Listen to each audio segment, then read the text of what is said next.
মেঘালয়ত হোৱা ধাৰাসাৰ বৰষুণৰ বাবে আচলতে সমগ্ৰ এই যোৰাবাট এই মুহূৰ্তত জলমগ্ন হৈ পৰিছে। যোৰাবাটত এই মুহূৰ্তত মই উপস্থিত আছোঁ। যোৰাবাটৰ ২৭ নং ৰাষ্ট্ৰীয় ঘাইপথত।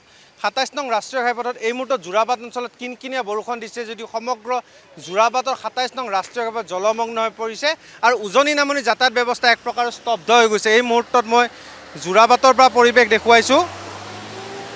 যিহেতু যোৰাবাটত যি আচলতে নলা আছে, এই নলা ইতিমধ্যে ভৰি গৈছে আৰু যোৰাবাটৰ নলা ভৰ্তি হৈ যোৱাৰ লগে লগে আচলতে সমগ্ৰ যোৰাবাট এই মুহূৰ্তত জলমগ্ন হৈ পৰিছে। এক্সক্লুচিভলি এই মুহূৰ্তত নিউজ লাইভৰ দৰ্শকসকল দেখুৱাইছোঁ। প্ৰবল সোঁত ববলৈ আৰম্ভ কৰিছে আৰু এই মুহূৰ্তত যিসকল লোক আচলতে খানাপাৰাৰ পৰা উজনি অভিমুখে আহি আছে তেওঁলোকে আধা বাটতে আবদ্ধ হৈ পৰিছে, কাৰণ সম্পূৰ্ণ পথটো এই মুহূৰ্তত বন্ধ হৈ পৰিছে।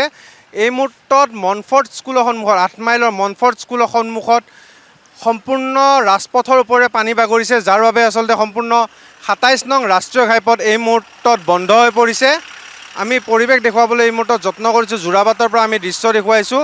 যোৰাবাটৰ যি আচলতে ড্ৰেইন আছে, ড্ৰেইনেদি প্ৰবল সোঁত এই মুহূৰ্তত প্ৰবল সোঁতেৰে পানী ববলৈ আৰম্ভ কৰিছে আৰু ইতিমধ্যে ২৭ নং ৰাষ্ট্ৰীয় ঘাইপথৰ যাতায়াত ব্যৱস্থা এক প্ৰকাৰৰ স্তব্ধ হৈ পৰিছে আৰু যিসকল লোকে এই মুহূৰ্তত ২৭ নং ৰাষ্ট্ৰীয় ঘাইপথ ব্যৱহাৰ কৰি আচলতে উজনি অভিমুখে যাম বুলি ভাবিছে তেওঁলোকে বিকল্প পথ ব্যৱহাৰ কৰিবলৈ আমি নিউজ লাইভৰ জৰিয়তে অনুৰোধ জনাইছোঁ। আমাৰ লগত বহুত স্থানীয় লোক আছে। যিহেতু এই মুহূৰ্তত কিনকিনীয়া বৰষুণ, কিন্তু তাৰ পিছতো সমগ্ৰ যোৰাবাট এই মুহূৰ্তত জলমগ্ন। স্থানীয় যুৱক এজন আছে, মই আপোনাৰ কাষলৈ আহিছোঁ। যোৰাবাটত বৰষুণ নাই, কিনকিনীয়া বৰষুণ, কিন্তু সম্পূৰ্ণ পথ এতিয়া জলমগ্ন, যাতায়াত ব্যৱস্থা স্তব্ধ। কি ক'বা? চাওক, এতিয়া যোৰাবাটত বৰষুণ নাই, কিন্তু এতিয়া আমি কৃত্ৰিম বাঁহত ভুগিব লাগিব। কিন্তু যিখিনি পাহাৰৰ পানী নুমি আহিছে, সেই পাহাৰৰ পানী প্ৰায় মই এতিয়া বৰ্তমান গুৱাহাটীৰ পৰা আহি আছিলোঁ। গুৱাহাটীৰ পৰা আহি থাকোঁতে ৯ মাইললৈকে বৰষুণ আছিলে, কিন্তু ইয়াত বৰষুণ নাই। গোটেই পাহাৰৰ পানীখিনি নুমি আহিছে আৰু এইটো এটা বস্তুখিনি বিজ্ঞানসন্মত হিচাপে যেতিয়ালৈকে ৰাস্তা পথসমূহ বা নলাসমূহ যেতিয়ালৈকে নিৰ্মাণ কৰা নহ'ব, তেতিয়ালৈকে এই কৃত্ৰিম বানে যোৰাবাটবাসী লগতে উত্তৰ পূৰ্বাঞ্চললৈকে যাতায়াত কৰা সকলো মানুহক সদায় দুৰ্ভোগ ভোগাই থাকিব। সেইকাৰণে আমি সমস্যাৰ সমাধান বিচাৰিছোঁ আৰু সমস্যাৰ সমাধান সদায় বৈজ্ঞানিক পদ্ধতিৰে আগবাঢ়িব লাগিব। অকল ৰাজনীতি কৰি থাকিলে নহ'ব। আমি এতিয়া স্থানীয় যুৱক হিচাপে আমি সমস্যাটোৰ সমাধানহে বিচাৰিছোঁ। হয়, নিশ্চিতকৈ আমি পৰিৱেশ দেখুৱাইছোঁ। এই মুহূৰ্তত সম্পূৰ্ণ ব্যৱসায়িক প্ৰতিষ্ঠান এক প্ৰকাৰৰ বন্ধ হৈ গ'ল। উজনি নামনি যাতায়াত ব্যৱস্থা সম্পূৰ্ণ স্তব্ধ।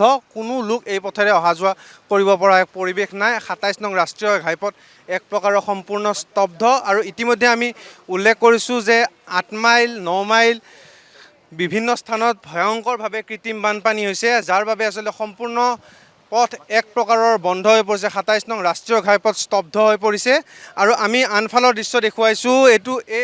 এই পথটো হ'ল মহানগৰীৰ পৰা আচলতে এই পথটো আমি দৃশ্য দেখুৱাইছোঁ। এই পথটো মহানগৰীৰ পৰা উজনিলৈ যোৱা মূল ২৭ নং ৰাষ্ট্ৰীয় ঘাইপথ।